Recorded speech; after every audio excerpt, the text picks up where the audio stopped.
Okay, now it's the official opening of the Kaustinen ICH Academy. Welcome all. We have been organizing lectures and seminars at the festival for many years, but this is the first time that we will call them like we will do like a full program in English, and also we have great interest. That's actually the reason that we are doing this, is because we have had a great interest from students abroad, and also we have a lot of people visiting us who have a lot of talent and knowledge about cultural heritage. And the idea of the Kaustinen ICH Academy is to kind of combine folk music studies and then heritage studies.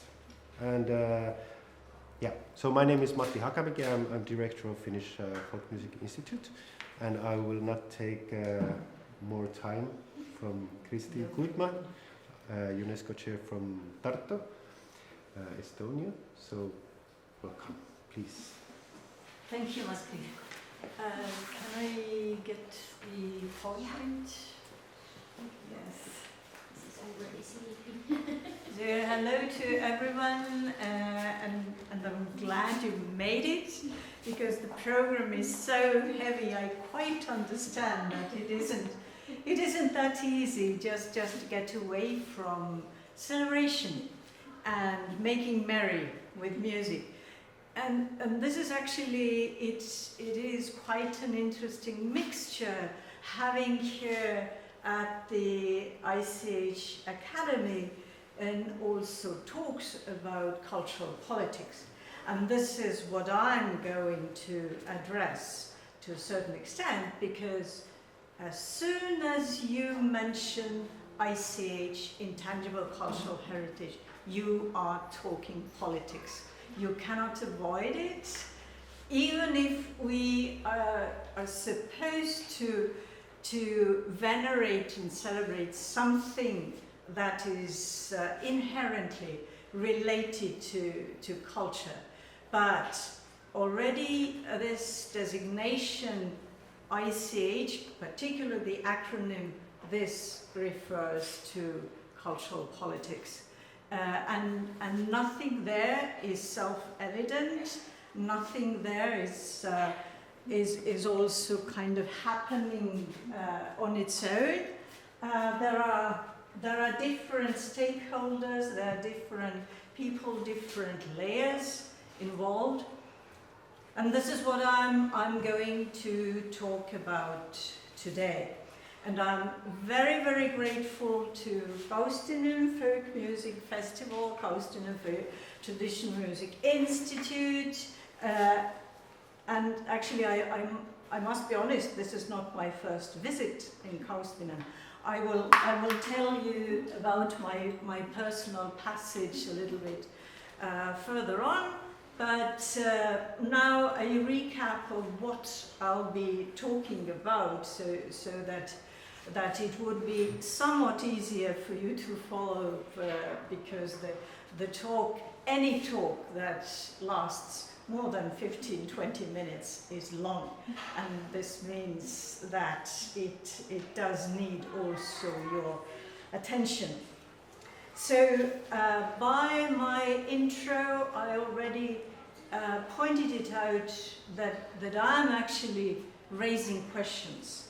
So I'm not giving a celebratory talk, so I am kind of adamantly standing for a reflexive approach to what it is about, and to look at different aspects that are at play. So I'll start off by telling a little bit about the academic affiliation and the UNESCO chair at the University of Tartu. And then also my own personal background and positioning, and then focus on actually singing traditions. And this is what I took as my topic in particular, because knowing that instrumental music is so central in Kaustinen, and instrumental music is everywhere, so I wanted to bring in a counterpart from Estonia, where the strong focus is on singing and collective singing. And I'm also looking mostly at singing as a social practice. And then also reflect on transmission of tradition. Then I'll also introduce a little bit the history of ICH Convention and in Estonia, its adoption and also the mechanism of implementation. And then look at is UNESCO ICH designations in different settings in a national framework where the community is large scale, and then also in local framework where we are talking about a small scale communities.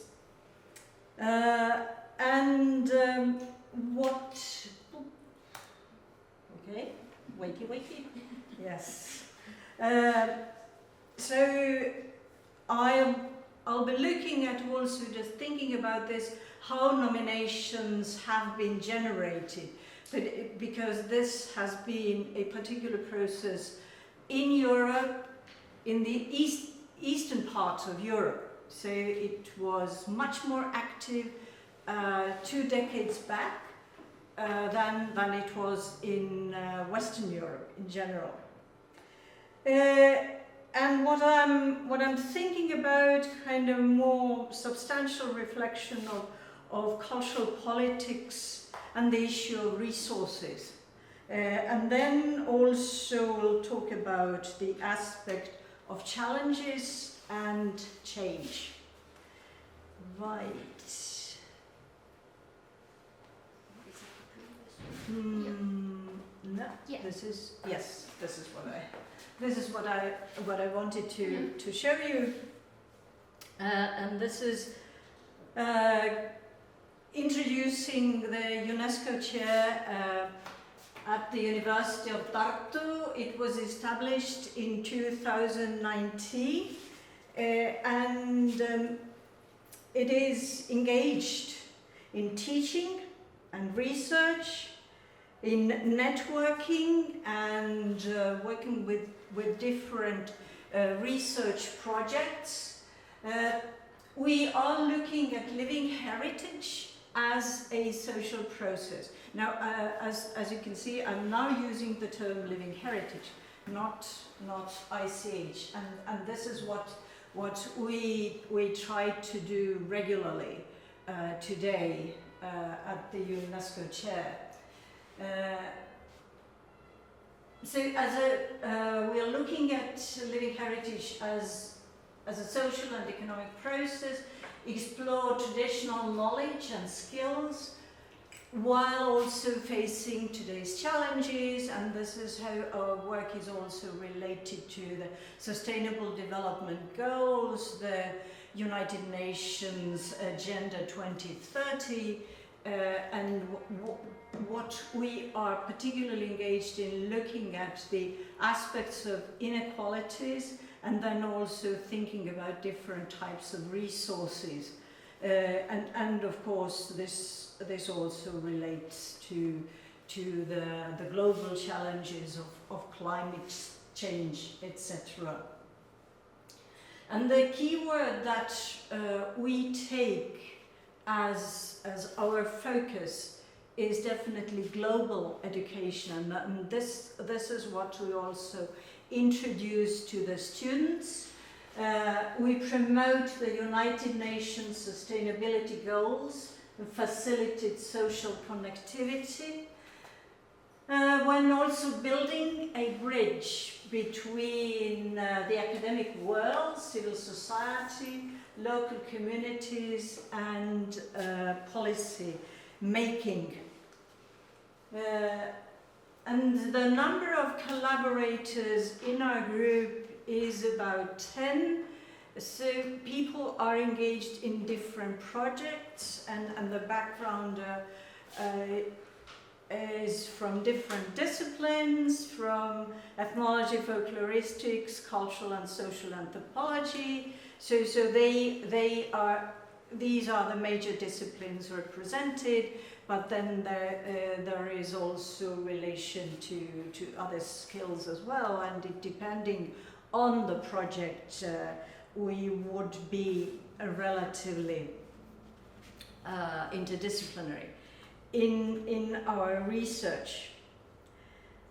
Right, and also what we are most recently related in, particularly when talking about the issues of inequalities, kind of access to resources, rights. So this is something that also ties our work on the international level to heritage diplomacy. So we are not just doing these academic studies, but we do have concrete access to the policy-making framework, both in Estonia and internationally, and we form a tight research group with other UNESCO chairs that are affiliated to the 2003 convention, and this is how we are working on attaining wider socio-political access, and then also thinking about impact. That shouldn't be, of course, the first impact, and the questions raised concern what happens in Estonia, but there are also initiatives that would go further to other levels, and this would be something that is visible and understandable in my own personal passage. So in the left-hand corner there is an Estonian traditional music group that used to be for 25 years quite an important player in the scene of traditional music performance in Estonia. This is Legos. And me having been a member of Legos, and then prior to that to Heller or another student group at the University of Tartu since my studies, this is something that gave me the hands-on experience of what traditional singing is like, and what it is particularly like concerning Estonian regilaul, which is a survival practice and revival practice of traditional expression that was kind of reinstigated starting from the 1970s in Estonia.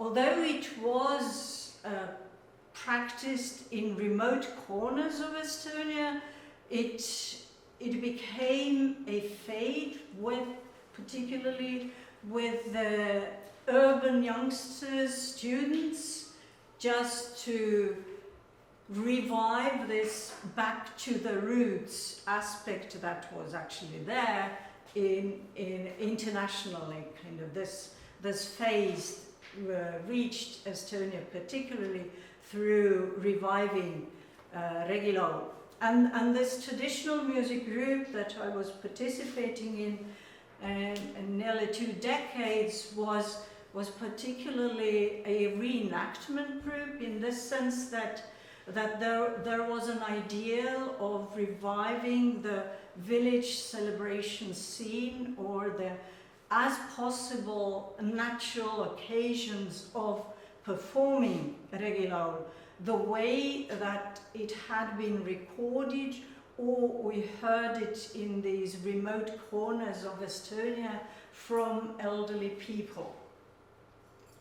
And actually the group was in the 1980s very popular in Estonia as really as an animation group, that was asked to different rural and also urban celebrations in order to make this experience of music accessible to the audience. So it wasn't a concert group per se, but the group was really in order to instigate a collective practice of traditional singing, dancing, and well, music making. That's another story, because there was a group of musicians or several members of Legos. They were also active instrumental musicians. But in addition to singing, dancing was definitely, and collective dancing together with the audience was a very important aspect. But at the same time, that also gave me an opportunity to visit numerous festivals, both in the East and in the West, which means that in the then time Soviet Union, in different settings, as exotic to the far north and also to far south, but then also in Western Europe, because this was the time when traditional music groups were the ones or groups performing folklore were really supported by the Soviet system as kind of these vehicles of introducing the richness of Soviet culture in. Oops.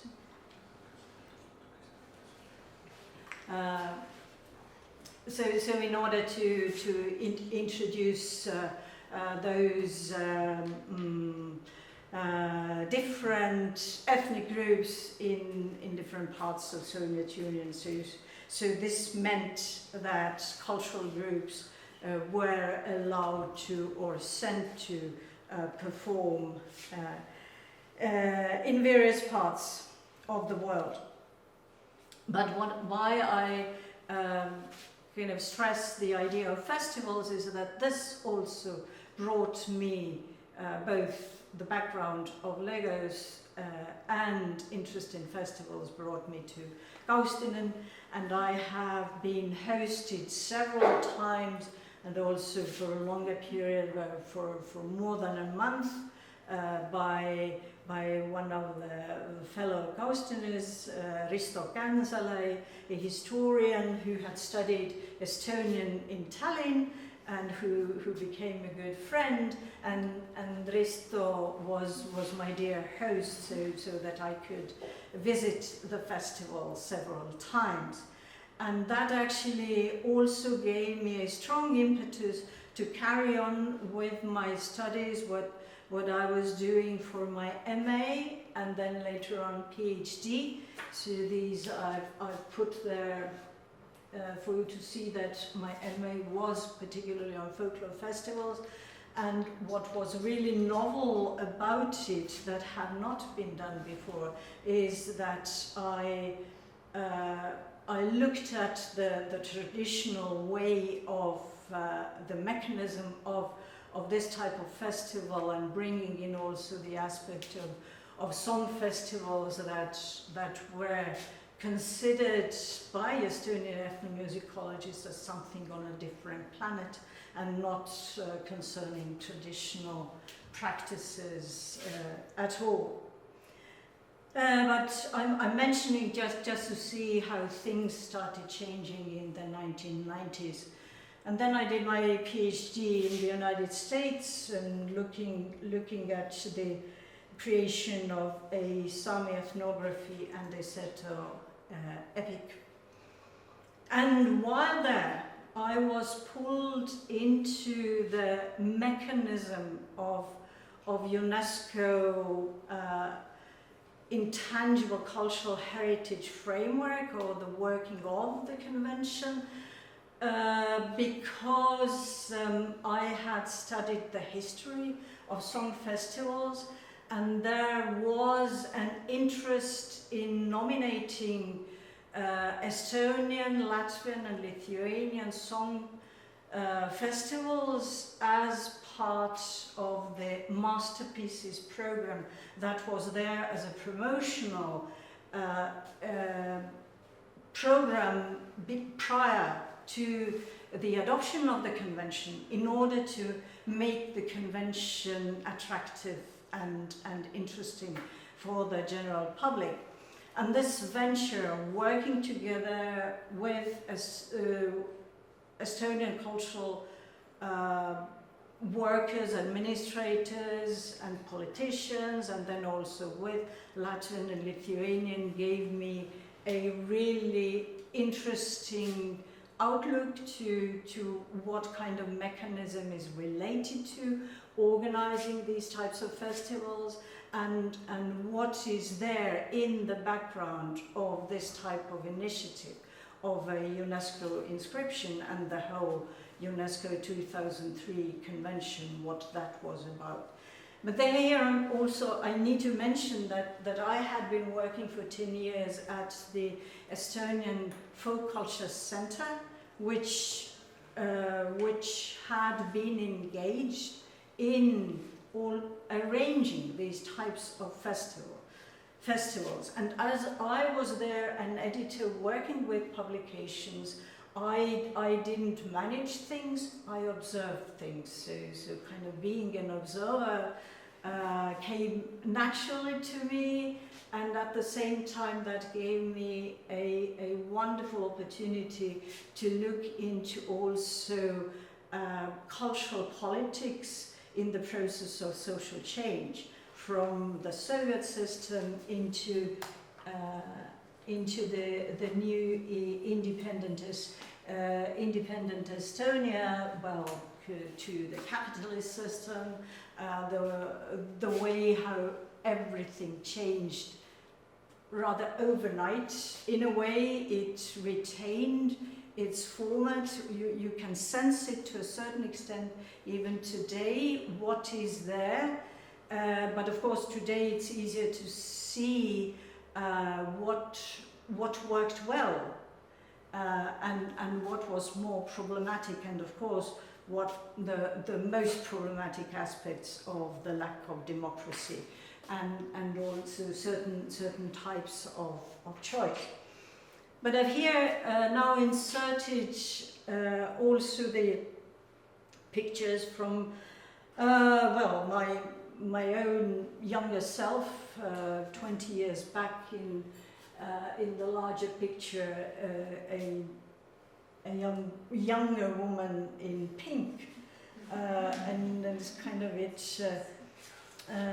this gives an idea of what kind of venues I had an opportunity to visit and to see how cultural politics is played out. So one of those meetings related to the UNESCO ICH convention became my constant fieldwork, and also being not only participant observer but an observant participant in that setting, because it ended up being me representing Estonia, starting from the very beginning when Estonia ratified the convention, and also then being elected to certain positions there that gave even more deeper insights into how things are managed. And one of these events, these meetings, is in Japan. One is in United Arab Emirates, and the other one is in Eritrea.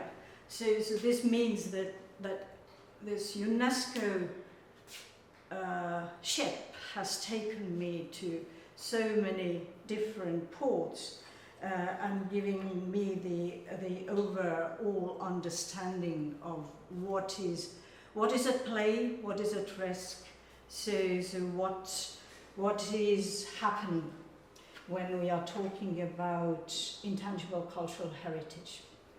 And now, in order to get closer to Estonia, I know most of you do know where Estonia is, but just to point out where these particular designated regions are, besides the national song and dance celebrations. It is Kihnu Island at the western coast, and Kihnu Island was designated as a cultural space already in the masterpieces phase. And now, and also Seto Lelo, which is a singing practice among the Seto community. This is the vernacular term, which actually means song. And that is a UNESCO designation. This region is from 2009. So there is kind of as if nearly 10 years break between these two nominations. But I'll return to these later on.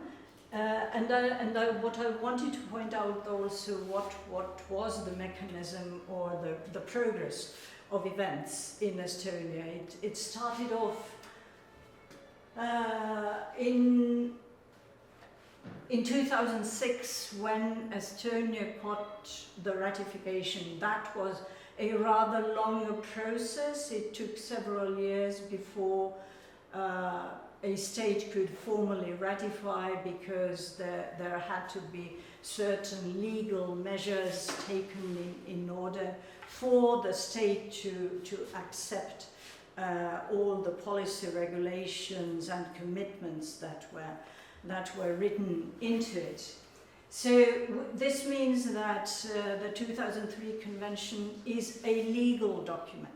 This means a binding document. Well, there is also a 2005 convention for cultural diversity, and just to explain it a little bit better, this means that this convention has not adopted in a way that it has any strong legal standing. It is just a meeting place of cultural workers, discussions, ideas, exchange of experience, but it is not a binding document, which means that this does concerns those particularly involved, but it need not meet any interest on the state level.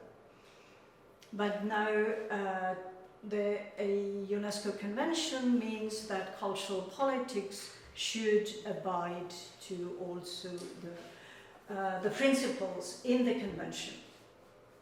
And then Estonia was elected as a member of the Intergovernmental Committee for a period of 4 years, from 2006 to 2010. This was the very, very early phase of the convention, and that was actually really a wonderful opportunity for field work, because me being Estonia not being a wealthy state, it meant I started off being there completely alone, kind of forming in my own person the Estonian delegation, and that pulled me into absolutely all levels, kind of being a cultural anthropologist, being a researcher, being an academic, being a teacher, but also being a diplomat. And here, all my background actually was helping me out, because I had worked in the state system of a cultural office. That gave me a certain type of confidence. And then, of course, just doing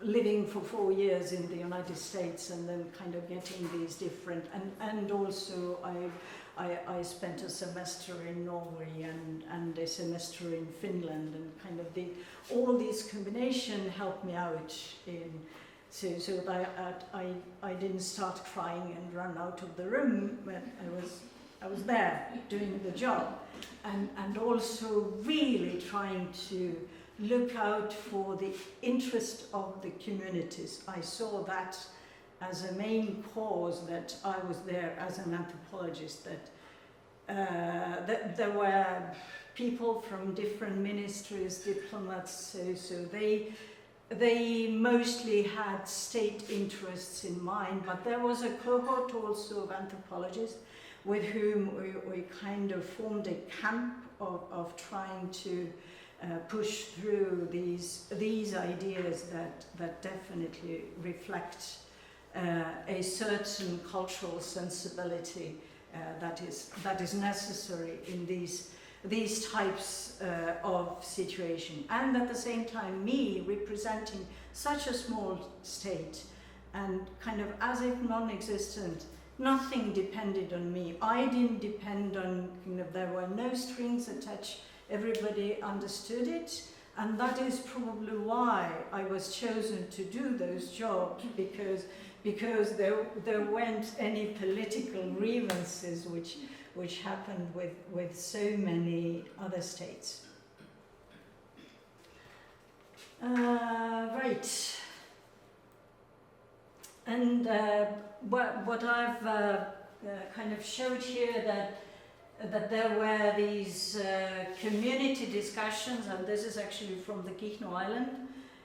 So with people from the Ministry Folk Culture Center and then also local community representatives discussing what does it mean now that the convention has been ratified, because Kihnu Island was designated as a masterpiece actually based on the initiative of well-wishing outsiders.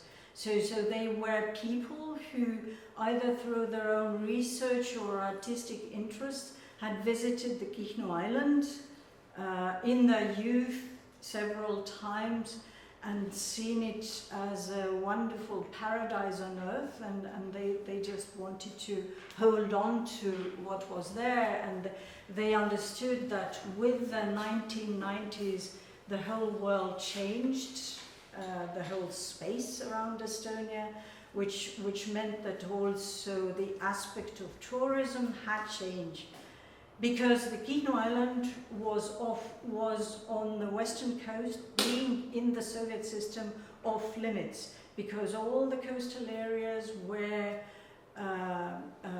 controlled by the Soviet border guards, which meant that people couldn't kind of voluntarily access the islands. So that gave those insular spaces an additional impetus of becoming an insular space, because all the outside influence was warded off. But with the 1990s, the situation changed, and particularly tourism was seen by those outside well-wishers as a great threat to the cultural identity of Kihnu Island.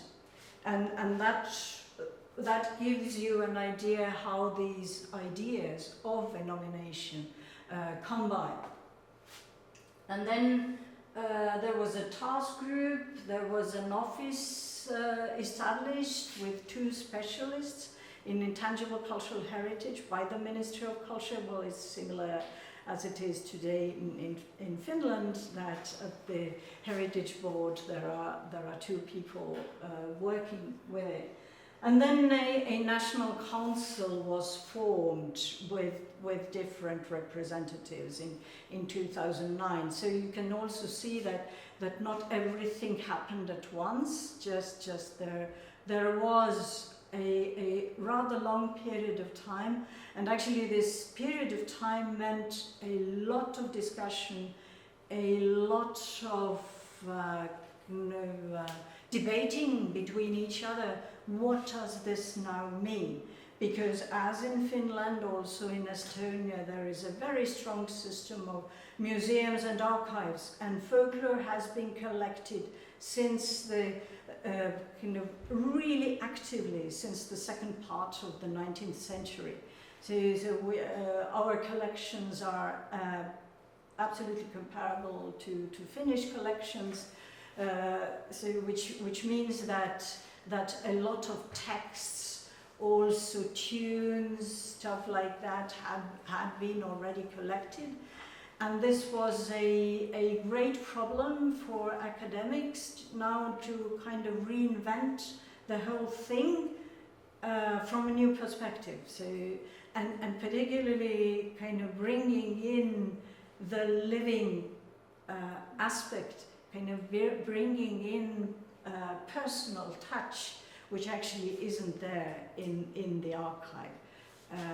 When we look at it as an institution. And that took us a lot of time, which for you now in Finland is to a certain extent easier, because there are these experiences already from 20 years back, how to imagine intangible cultural heritage and how it should be played out. And what is absolutely paramount there is that it is a vehicle of democracy, but at the same time a vehicle of democracy that has to and will remain hidden in certain situations, and particularly in non-democratic countries. And that is actually why the political aspect of it on international level becomes so interesting to see what kind of outlets, what kind of moments, opening moments are there in order to look at these different systems, different states, different cultural practices, and then come up with policy making that would be acceptable to everybody, because this is something that is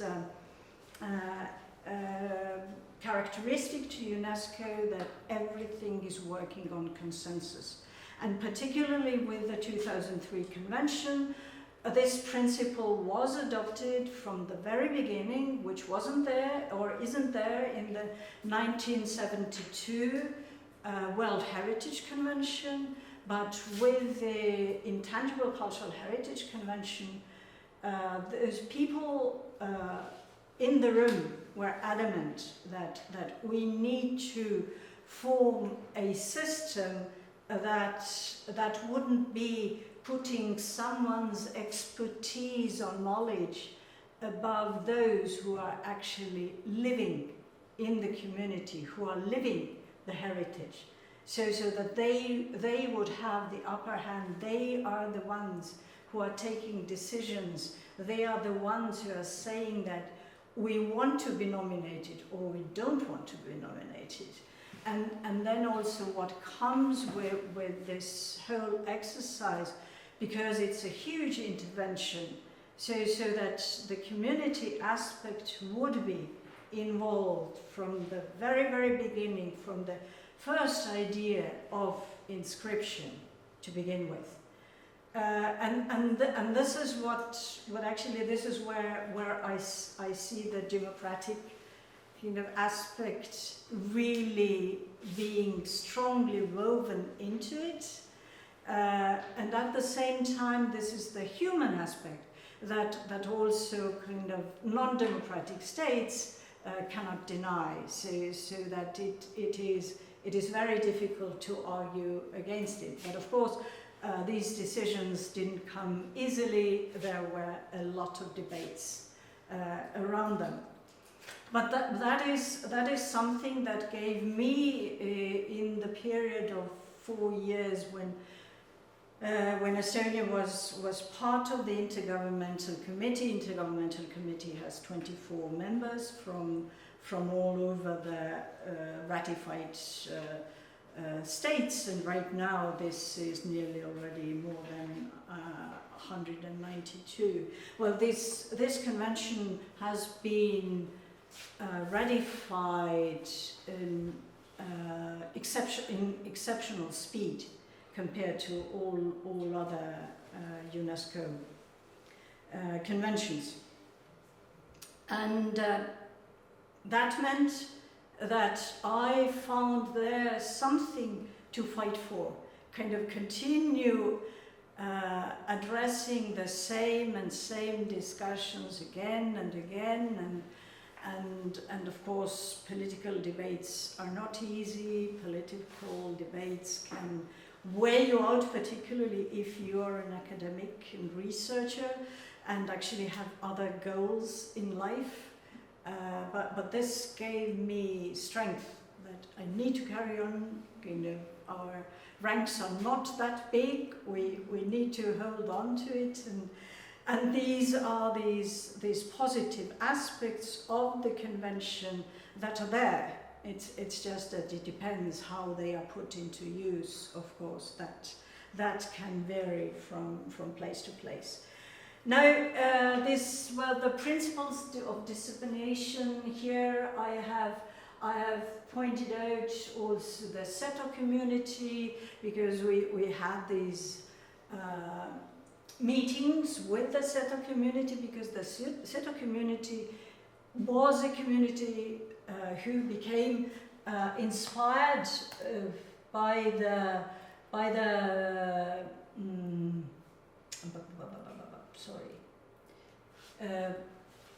Kihnu inscription, and saying that, oh, but we have so many traditions, so we also need this.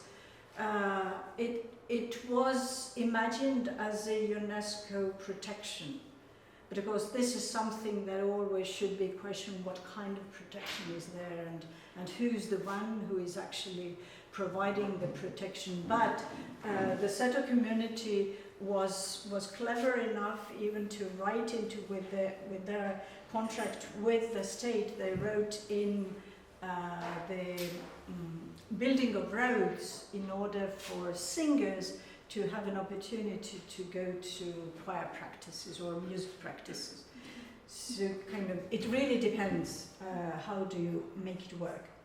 But I'll now go to the singing, and these are just a few images that show that the song festival, which is in Estonian, it is called laulupidu, which means juhla, the same as in Finnish laulujuhla. It's just using the term festival can become problematic in some settings, and this is why the song and dance celebration is the term that is used for the UNESCO designation for Estonia, Latvia and Lithuania.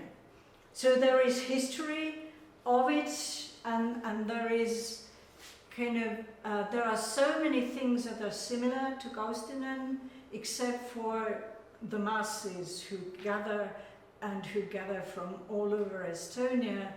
And the audience is about 100,000 people can be there in the song festival ground, which is in this photo, and also in the next photo. And this is what I did in my research, looking at what is the ritual aspect of this type of celebration. So, and definitely as a festival, there are these certain aspects that are repeated, and what one can observe also in Kaustinen. There are these moments of procession from place to place for the larger groups of performers.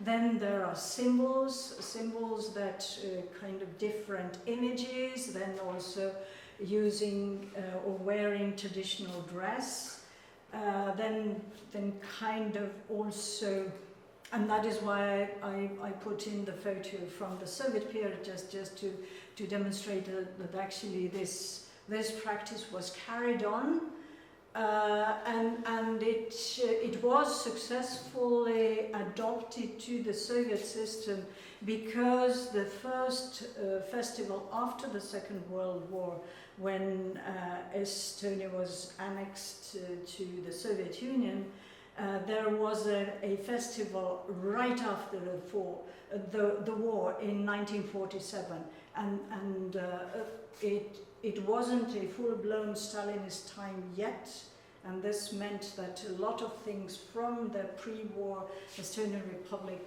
could be brought into that festival. And the same things happened also in Latvia and Lithuania. And then what is important is the festival fire, the lighting of the fire.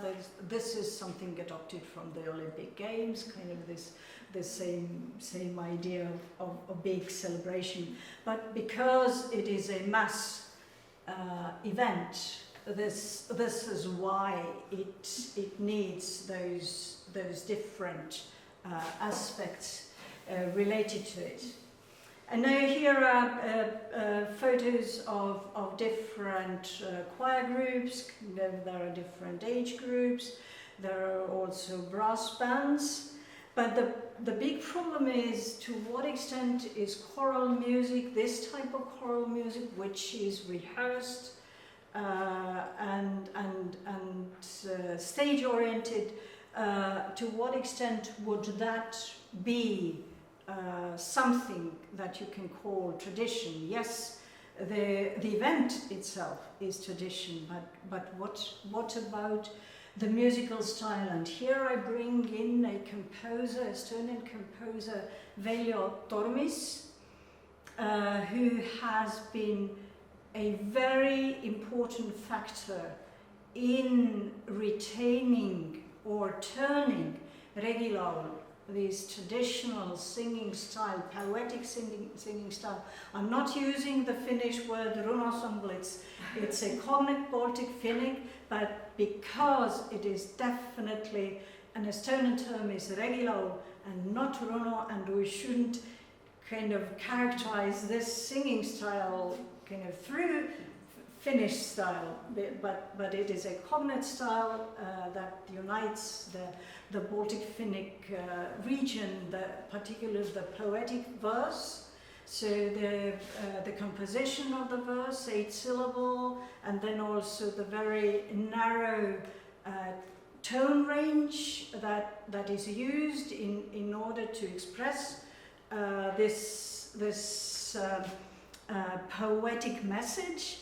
And the poetic message is actually much more important than the musical message. Kind of music is there, or music making, or using musical expression is to intensify the poetic message. And that is why there are these huge collections at the archives of poetry, of this traditional poetry. And that is also one of the reasons why this type of singing, well, has faded nearly completely in Finland, and by the 1960s had faded also in Estonia, because it just couldn't transform itself to the new styles of music and new understandings, new topics that easily. But this is where kind of my recounting Legos early on from the 1970s comes in, and this relates to Veljo Tormis, who was very inspired by what he learned in the archives, because he himself had a church music background. He grew up in a pastor's family, which meant that his own musical styles that he grew up with were relatively different, kind of, so to say, Western European harmony-based church music. But this archive interest and the work of groups like Legos meant that Tormis heard it and heard those. He also went to collect these final verses he could find in the coastal area in northeast Estonia, where there were elderly people, elderly women who still kind of recounted something, remembered something. And he was so impressed by it that he took it as his job to teach it to choral groups. And this is where he really acted as a transmitter of tradition. He nearly single-handedly kind of revived the tradition. Of course, he used this regular style a lot in his compositions, which meant that when his musical compositions became very popular, that happened only actually in the end of the 80s and in the 90s. Before that, for example, my father was a very good singer and sang all through his lifetime. He called it a music for climbing up the trees. So for him, it was a different style. He was an urban youth and he was growing up with music, but with a different style of music. But by the end of the 80s, particularly because of the national awakening in the period of when the Soviet Union was crumbling, and in the 1990s, Tormis became a really important, popular figure. And I bring him in saying that he was the teacher. And he is a very good example how, as a person, you can change tradition. So, because today, every singer is knowledgeable about Regular. Not everybody sings it, but it is this collective practice that is now revived among the masses. The smaller groups, like Legos, couldn't manage it. But what Tormis did by taking up this national tradition and changing it, that has been a success. Now, with the Kihnu Islands, we have to mention one thing and it's the same with the Setter, is that they are Eastern Orthodox. And that's something that is parallel to Karelia in Finland, that the community is marginal from several perspectives. But the big question is, to what extent this image, what you can see, is something that is transported to next decades. Well, the roads have been paved already. The lorries are not used for transporting tourists any longer. Police doesn't allow it. And you probably wouldn't see very often this type of rows of women in traditional Kihnu dress sitting like that. Yes, you see performers. Yes, children are playing their fiddle music in traditional dress for concert occasions, for performing. And here comes in tourist industry. Yes, tourist industry is the main means of subsistence today for the Kihnu.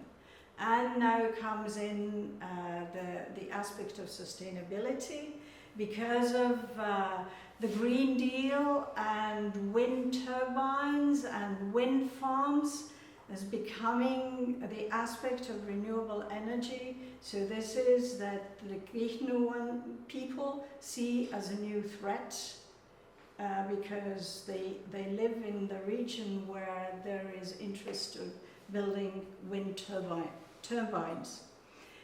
But at the same time, that would bring in a huge remuneration for the community.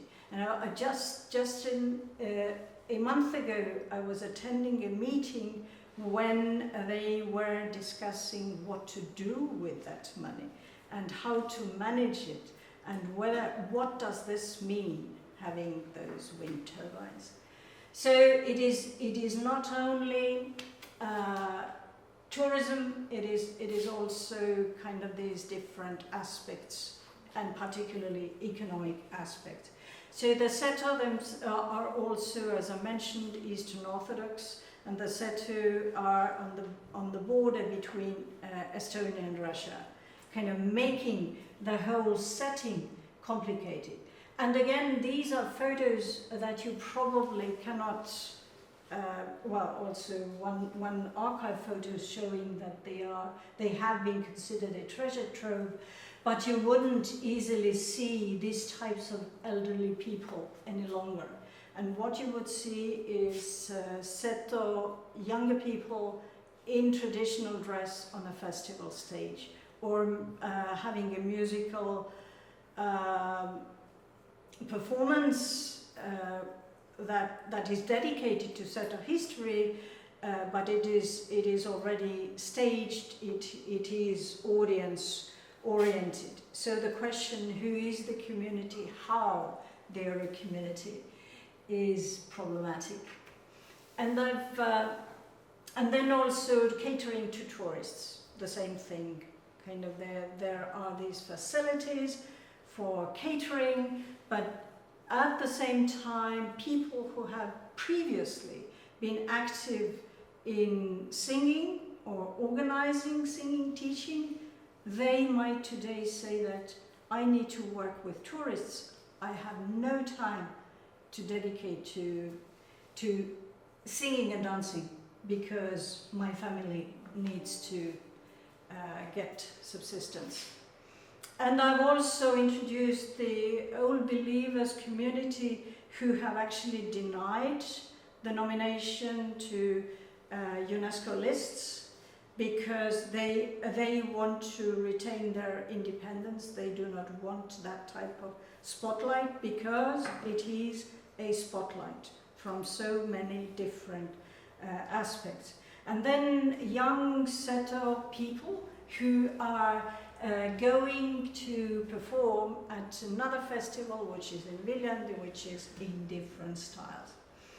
I have also kind of in the end of my final slides, kind of these are recounting what I have already said, so there is nothing actually new there, kind of these same ideas what I already mentioned, but also what I need to underline is the conceptual conundrum, because intangible cultural heritage has been turned into living heritage by the UNESCO office. So this term is now used, which means that the whole understanding of concepts is something that is changing in time. But the convention is still on intangible cultural heritage. Convention cannot be changed. And this is why this ICH formulation still prevails to a certain extent, which I actually do not abide to. So we're talking about floating signifiers, but what is important that we will talk about also change. So you must understand when thinking about UNESCO inscriptions that any type of interventions instigates change. So you are preserving something, but it is such a fleeting thing, you cannot do it, because by targeting preservation, you are already changing it. So change is imminent, but how do you manage that change, and to what extent you allow it? This is another story.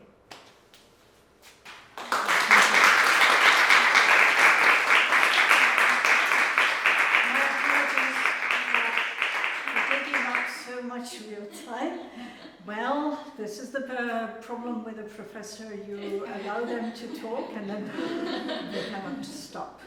But I thought that I need to bring more of this background to you, just not only mentioning these analytical terms, academic terms, and which are wry in themselves, but bring in kind of the human aspect in this whole living heritage exercise. Thank you. I would have listened another hour still.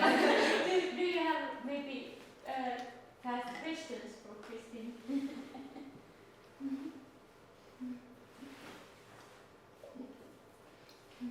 I would like to ask that how the community of researchers in Estonia has kind of received the concept of living heritage. As I know in Finland, folklorists, for instance, they are quite negative against those kinds of changes, concept changes, and they prefer the concept of tradition, perinne, and then came the ICH, and now it's living heritage, and so kind of the community of researchers are kind of... Yes, just wait a bit. Yeah. It was exactly the same in Estonia.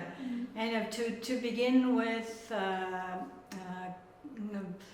lot of folklorists absolutely kept away from it, thought that, oh, this is something from kind of these amateur performers, and it doesn't really, or dancers or whatever, kind of these people who are actively engaged in singing in groups, but it doesn't concern them.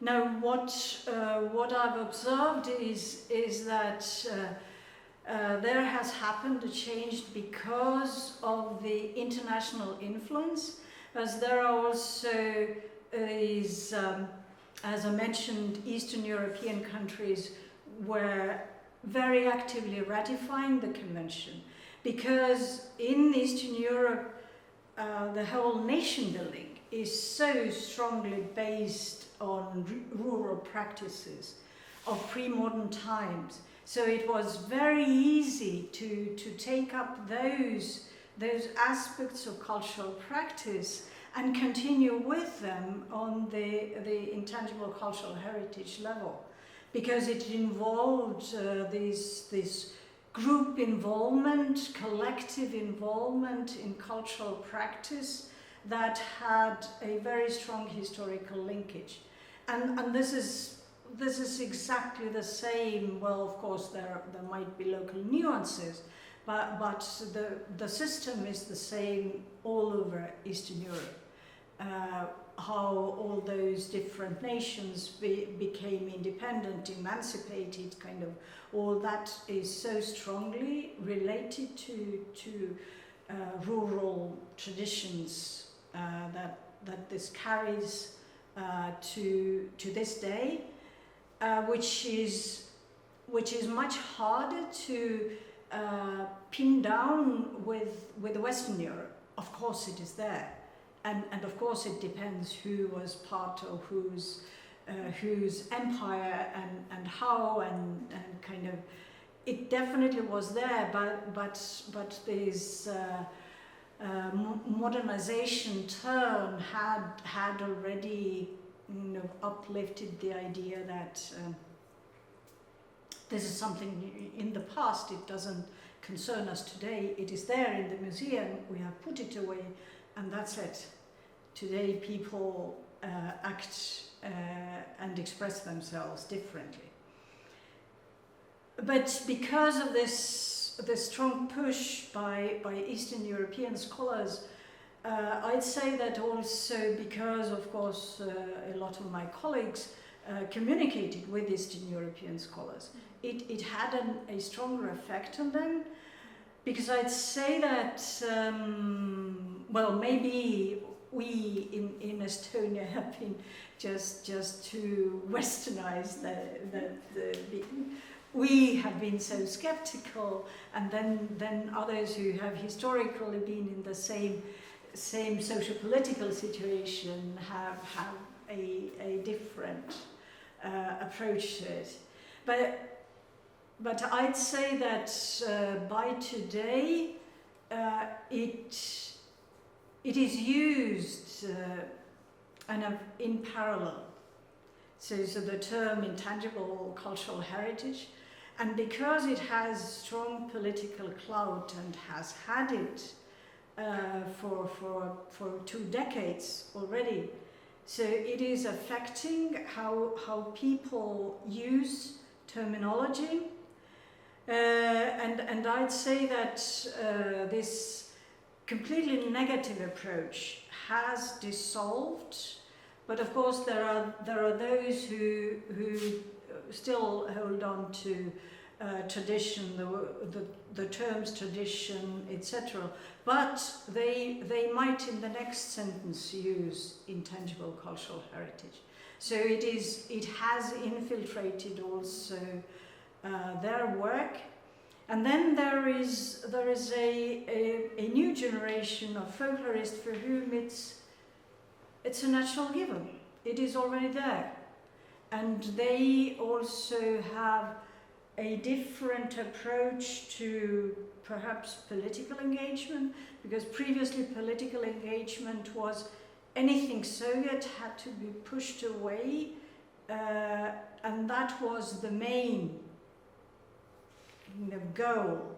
But today, so many different trends are there at the same time, and then it now depends to what extent people are interested in politics of culture.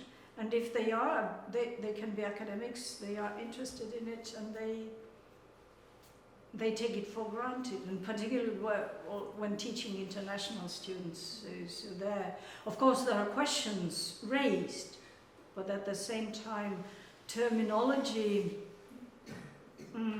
probably the aspect of terminology is looked at differently, because the understanding that terminology changes, and it always has changed, actually, when you look back in history. So there have been these phases. Yeah. I'm wondering, I'm from Switzerland, and in Switzerland we have a lot of association for traditional things. So we have a Yodel association, and we do also competitionships in traditional singings. Is there also any association organization in Estonia, or do you have also competitionships? Yes, for choral groups.